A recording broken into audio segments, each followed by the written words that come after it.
Okay, तो हम overlapping को कंटिन्यू करते हैं।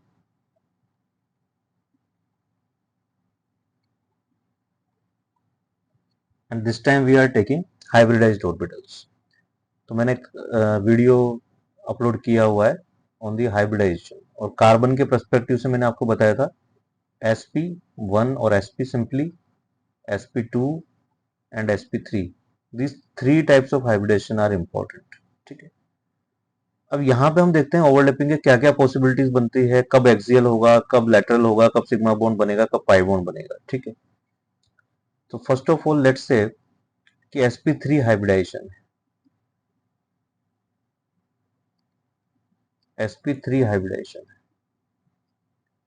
किस तरह से ओरिएंट होते हैं sp3 hybridised orbital? Tetrahedral, means इनका जो अरेंजमेंट होता है वो टेट्राहेड्रल होता है। यहाँ पे p ऑर्बिटल जो है अनहाइब्रिडाइज वो कितना होता है? 0, नील।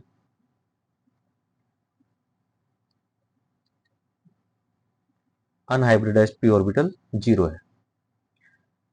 मान लीजिए ये एक sp3 ऑर्बिटल है, this is second, third and fourth, और मान लीजिए ये टेट्राहेड्रल अरेंजमेंट है।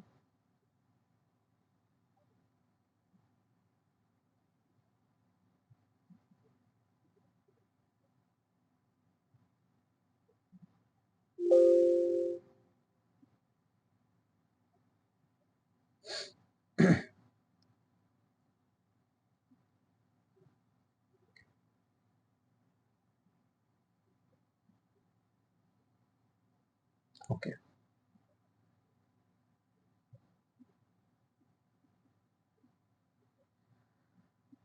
अब देखिए मान लीजिए sp3 orbit hybridise orbitals Orient हैं एक दूसरे से,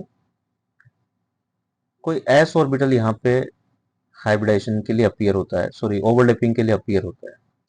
तो s ऑर्बिटल कैसा है? डायरेक्शनलेस, नॉन डायरेक्शनल, कोई डायरेक्शन नहीं है उसका, सभी जगह पे उसका जो है वो एक्सपेंशन है x y और z। तो क्या वो यहाँ पे एक्सियल ओवरलैपिंग कर पाएगा? किसी भी एक पर्टिकुलर लोब से कर सकता है, और अगर हम चाहें तो चारों से, अगर चार s ऑर्बिटल हो तो चारों से कर सकते हैं, जैसे मिथेन में होता है। तो मीनिंग यहाँ पर एक्सियल ओवरलैपिंग हो सकता है। किस किस के बीच में हो सकता है? पहला केस हमने देखा sp3 से s के बीच में हो सकता है। ठीक है, और फॉर्मेशन होगा सिग्मा बॉन्ड। बताइए अगर कोई p ऑर्बिटल आता है तो क्या वहां पे एक्सियल ओवरलैपिंग हो सकती है? हो सकती है। तो sp3 से px आ जाए, py आ जाए, pz हो जाए तो सिग्मा ओवरलैपिंग हो सकती है। अब आप लोगों के दिमाग में एक क्वेश्चन आएगा कि सर यहाँ पे क्या इंटरन्यूक्लियर एक्सिस क्या मानेंगे? तो जिस एक्सिस के अलोंग हाइब्रिडाइजेशन हो रहा है वही क्या बन जाएगा? इंटरन्यूक्लियर एक्सिस बन जाएगा। और क्योंकि ओरिएंटेशन दोनों ऑर्बिटल का सेम डायरेक्शन में है तो इसलिए ओवरलैपिंग का टाइप क्या होगा? एक्सियल। इसीलिए मैंने उस वक्त बताया था कि अगर आपको थोड़ा सा अपना कॉन्सेप्ट क्लियर रखना है, स्ट्रॉन्ग रखना है, तो rather than following in the trap की एसएस हो रहा है, एसपी हो रहा है, किस तरीके का हो रहा है, ये सब सोचने की जगह आप केवल दो चीज देखिए कि वहां पे एक्सियल ओवरलैपिंग हो सकता है या लेटरल ओवरलैपिंग हो सकता है। अगर इतना आप क्लैरिटी से उसको देख पाएंगे तो देर इज नो इश्यू। अब देखिए, एक हमने एस पढ़ लिया, हमने यहाँ पे पी ऑर्बिटल पढ़ लिया which can be either P X, P Y और पी जेड। अब बताइए अगर यहाँ पे कोई दूसरा sp3 ऑर्बिटल आता है, कोई दूसरा sp3 ऑर्बिटल आता है तो क्या वहां पे हो सकता है? हो सकता है। मीन्स sp3 का किसी दूसरे sp3 ऑर्बिटल से भी हो सकता है एक्सियल ओवरलैपिंग, sp3 का sp2 से भी हो सकता है, और sp3 का sp से भी हो सकता है। कैसे? मान लीजिए अभी ये sp3 नहीं है, this is sp2, then also it is possible. और मान लीजिए यहाँ पर कोई sp ऑर्बिटल आ रहा है तो भी हो सकता है। तो sp3 s के साथ सिग्मा बॉन्ड बना सकता है, px, py या pz के साथ सिग्मा बॉन्ड बना सकता है, किसी दूसरे sp3 के साथ सिग्मा बॉन्ड बना सकता है, sp2 के साथ और sp के साथ। अब बताइए यहां पर कोई भी अनहाइब्रिडाइज्ड p ऑर्बिटल नहीं है, कोई भी अनहाइब्रिडाइज्ड p ऑर्बिटल नहीं है। तो क्या sp3 ऑर्बिटल किसी भी कंडीशन में पाई बॉन्ड बना सकता है? नहीं बना सकता है। तो यहां पे एक इंपॉर्टेंट नोट आप लिखेंगे sp3 orbital oblique hybridization can never form pi bond. pi bond कभी नहीं बनेगा।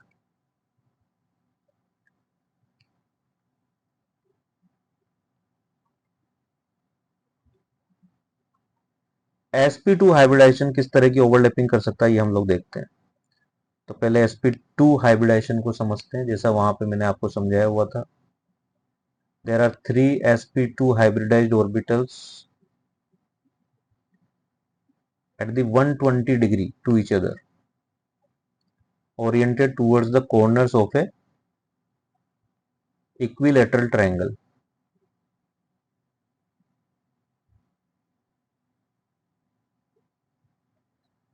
और यहां पे आपको पता है एक अनहाइब्रिडाइज्ड p ऑर्बिटल होता है, एक अनहाइब्रिडाइज्ड p ऑर्बिटल होता है which lie perpendicular to the plane of the sp2 orbitals. यानी sp2 ऑर्बिटल्स जो एक प्लेन बना लेंगे,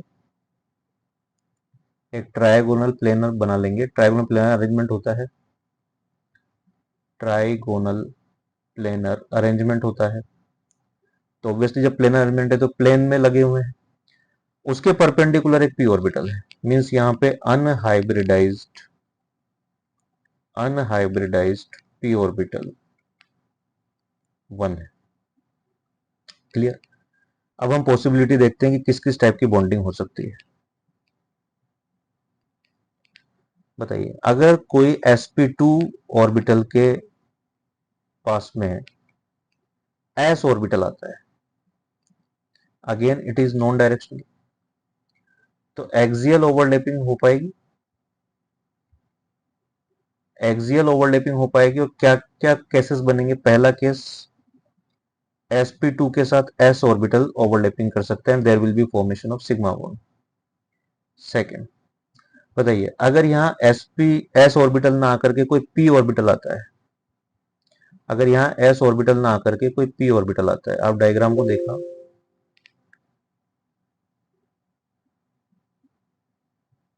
अगर यहाँ पे कोई p ऑर्बिटल आता है, it can be px py and pz anything, तो मींस sp2 के साथ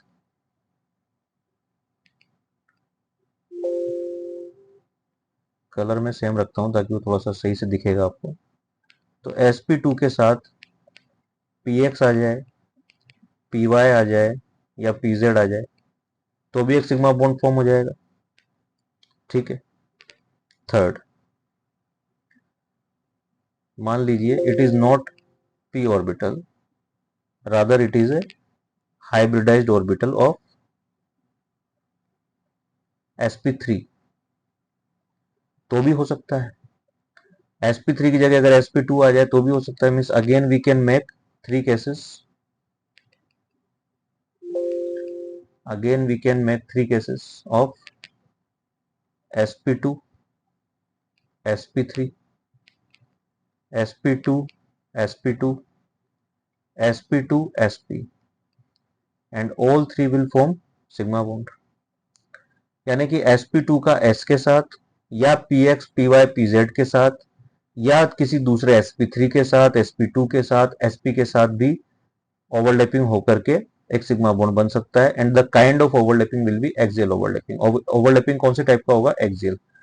अब यहां तक तो सब कुछ ऐसा लग रहा है जैसे sp3 जैसा है, तो क्या कोई यहाँ पे डिफरेंस है? कुछ नया पॉइंट यहाँ पे हम पढ़ सकते हैं।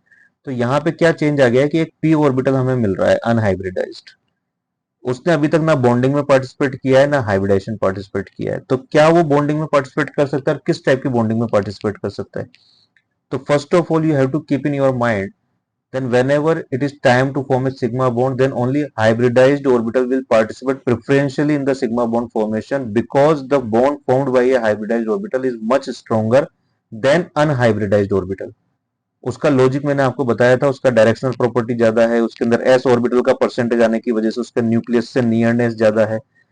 तो दोनों चीजें उसको मिल रही है, p की डायरेक्शनल प्रॉपर्टी मिल रही है और s का न्यूक्लियस के जो नियरनेस है, क्लोजनेस है, वो मिल रहा है। उन दोनों की वजह से जो हाइब्रिडाइज्ड ऑर्बिटल का बॉन्ड फॉर्मेशन का जो स्ट्रेंथ है वो अनहाइब्रिडाइज से ज्यादा है। वो मैंने अभी आपको जो इंटीग्रल बताया था, ओवरलैपिंग इंटीग्रल, वहां भी आपने देखा था कि एस से ज्यादा पी का था, फिर एसपी का, फिर sp2 का, फिर sp3 का। तो ओवरऑल एस और पी अनहाइब्रिडाइज्ड है, sp sp2 sp3 जो है वो हाइब्रिडाइज्ड है, और हाइब्रिडाइज्ड का जो एक्सटेंट आ रहा है वो अनहाइब्रिडाइज्ड से ज्यादा आ रहा है, और काफी ज्यादा आ रहा है, ऑलमोस्ट डबल आ रहा है।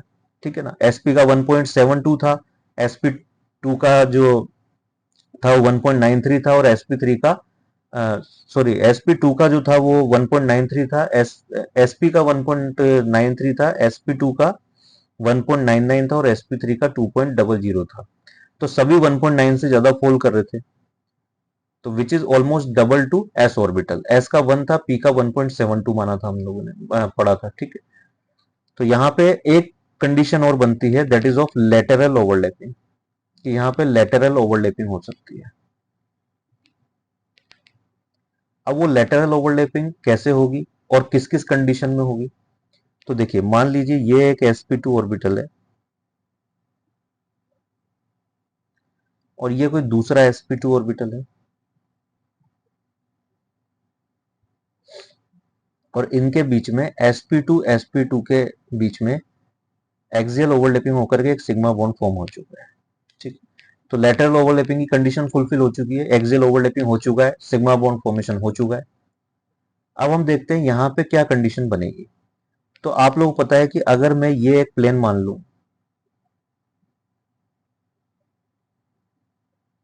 जिसमें दोनों लाया करते हैं, जैसे suppose this is X Y plane, तो जेड एक्सिस के अलोंग इसके पास एक ऑर्बिटल होगा, दैट इज पी जेड, और जेड एक्सिस के अलोंग इसके पास भी एक ऑर्बिटल होगा, दैट इज पी जेड, और दोनों जेड एक्सिस की तरफ अलाइंड है, तो both will be parallel, both will be in the same plane, both will be facing to each other, which is the ideal condition for formation of pi bond through lateral overlapping. तो यहाँ पे lateral overlapping होगी, और lateral overlapping होने से एक pi bond का formation होगा, so there will be formation of pi bond.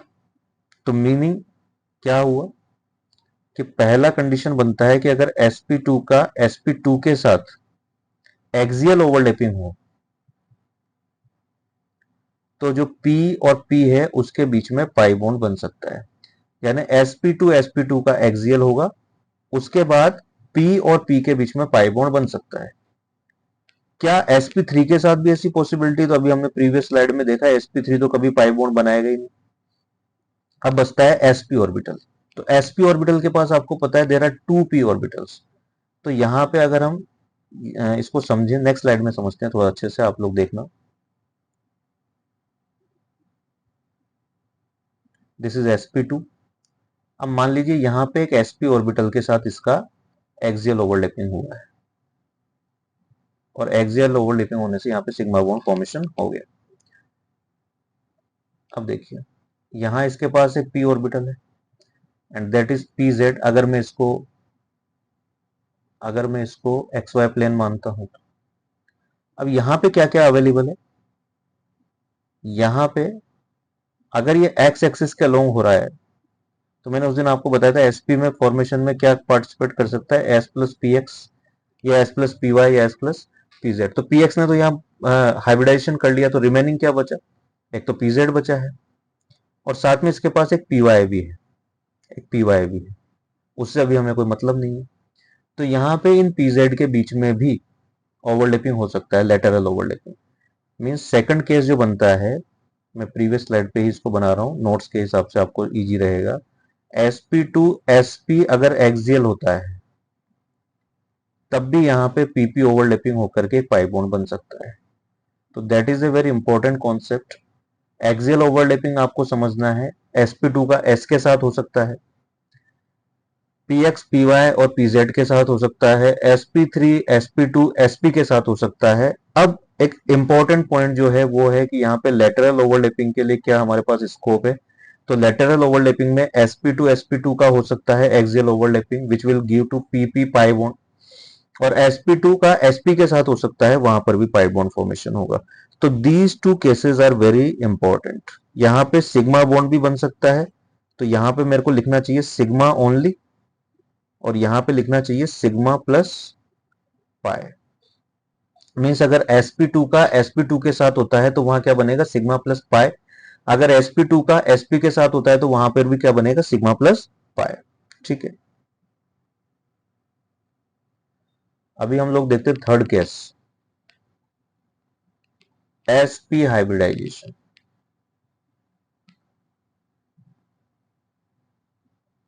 sp hybridization, sp hybridization किस टाइप का है, लीनियर है, only one s and one p, any one p, px, py or pz, they will participate in hybridization and the structure is linear, linear geometry। क्या यहां पे कोई unhybridised p orbital रहेगा, रहेगा, कितना रहेगा, 2 रहेगा। कौन कौन सा रहेगा भाई, अगर मान लेते हैं पी एक्स ने पार्टिसिपेशन किया है, मान लेते हैं पी एक्स ने पार्टिसिपेशन किया है, तो देखिए एक तो पी वाई रहने वाला है, एक पी जेड रहने वाला है, तो मान लेते हैं दिस इज पी जेड, और एक रहने वाला है हमारे पास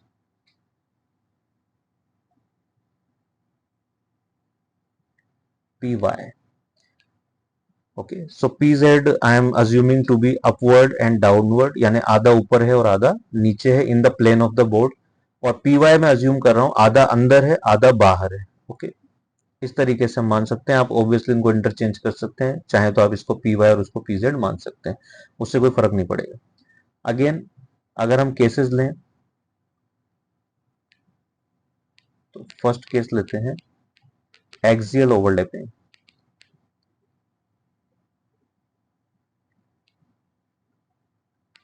अगेन समझने की कोशिश करेंगे पहले की तरह, अगर यहाँ कोई एस ऑर्बिटल आता है ओवरलैपिंग हो जाएगी, यानी यहाँ पर एस पी एस टाइप का ओवरलैपिंग पॉसिबल है। एक्सियल होगा तो there will be formation of sigma bond. Again मान लेते हैं ये एस नहीं था, मान लेते हैं ये एस नहीं था, क्या हो सकता है, ये कोई पी ऑर्बिटल हो सकता है, पी ऑर्बिटल हो सकता है, यानी एस पी अगर पी एक्स पी वाई या पी जेड के साथ एक्सियल ओवरलैपिंग करे then there will be formation of sigma bond. इसी तरह से sp का sp3 के साथ, sp2 के साथ, और sp का sp के साथ, ये भी अगर ओवरलैपिंग होता है तो there will be formation of sigma bond, and they all will be cases of axial overlapping. Means sp का s के साथ,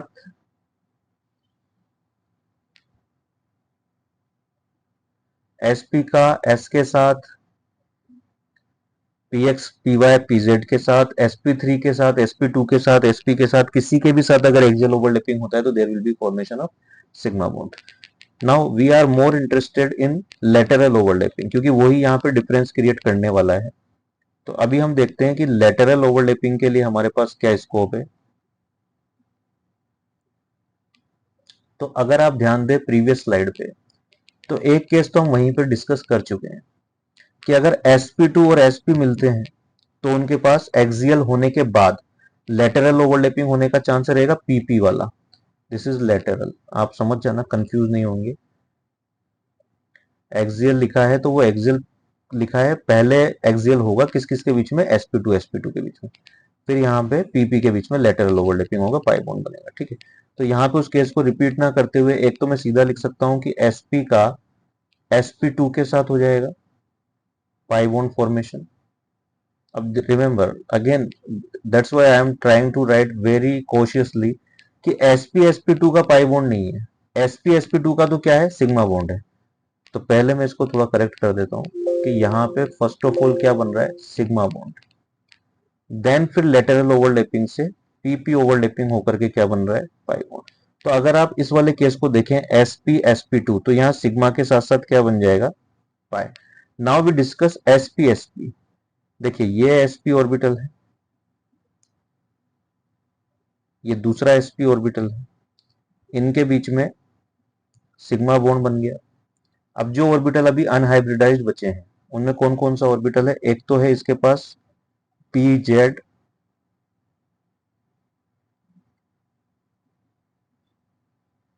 और दूसरा वाला है इनके पास पी वाई,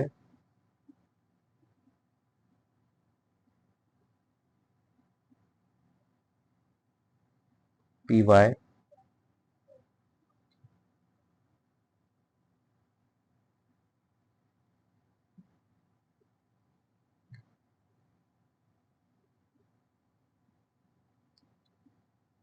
तो एक ओवरलैपिंग तो हो सकता है पी वाई का पी वाई के साथ,